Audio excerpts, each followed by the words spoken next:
It looks as though the 2018 film, A Wrinkle in Time, is turning out to be somewhat of a failure.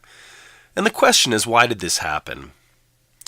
I will argue that it never should have been cast with black actors. People might say, oh, well, that's racist. A black person can play the role of Meg every bit as well as a white girl. But here's the reason I argue that it was a poor choice. I think the reason that people wanted to put a black cast in to this particular film is that, amazingly enough, and I don't know why I find it amazing, black people love science fiction. Black people love Star Trek, they like Star Wars. There's definitely a market out there for black science fiction. But what we're seeing here is cultural appropriation, and that's why it's such a failure. And what I mean is this. The book was written by Madeleine L'Engle, who was born rather wealthy. Her grandfather was a banker, and based on her early life, I expect he had quite a bit of money, and I expect that she had access to very good schools and a rather wealthy upbringing.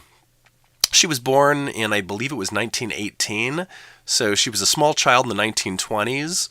Her formative years would have been most likely the 1930s, 1940s, and 1950s.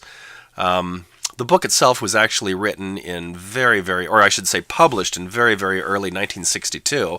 So most of the book was written in her head in probably the 50s. And that's just it.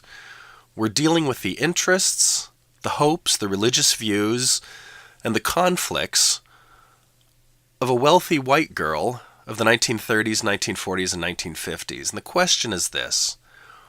Can black children in 2018 really relate to that white girl of the 1930s, 1940s, and 1950s? And I think the answer is no. Here's what should have been done instead.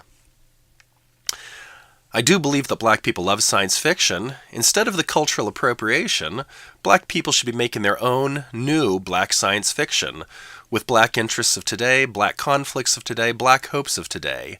And that is probably the path to a successful black science fiction movie.